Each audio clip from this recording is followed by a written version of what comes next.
त्यासाठी आपण एका भांड्यामध्ये पाव किलो खजूर, थोडा गूळ आणि थोडी चिंच असं एकत्र करून त्यामध्ये थोडं पाणी टाकून ते उकळून घेऊ।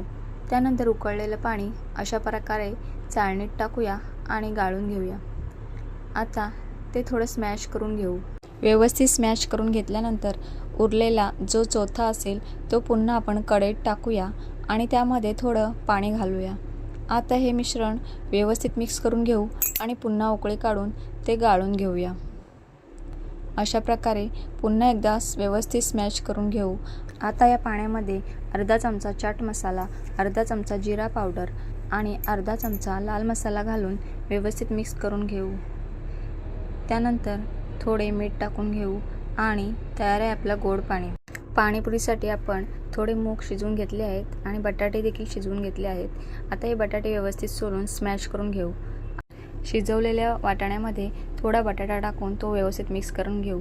आता तो एका भांड्यात काढून त्यामध्ये मीठ आणि थोडी कोथिंबीर टाकून बाजूला ठेवून देऊ। आता आपण तिखट पाणी करायला घेऊ। त्यासाठी आपण पुदिना, मिरची, कोथिंबीर, आलं आणि लसूण घेतले आहे।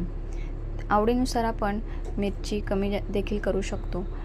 आता ती पेस्ट आपण या पाण्यामध्ये ओतूया तर तयार आहे आपलं तिखट पाणी। या पाण्यामध्ये थोडं मीठ, चाट मसाला आणि जिरा पावडर घालूया।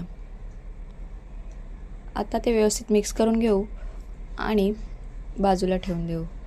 तर तयार आहे आपली चविष्ट, खमंग अशी, स्वादिष्ट अशी पाणीपुरी। तुम्हाला ही रेसिपी कशी वाटली नक्की कमेंट करून सांगा। तर व्हिडिओ आवडला असेल तर व्हिडिओला लाईक करा, शेअर करा आणि हो, सबस्क्राईब करायला विसरू नका। चविष्ट खा, निरोगी राहा। तर पुन्हा भेटूया नव्या चवीसोबत। थँक्यू।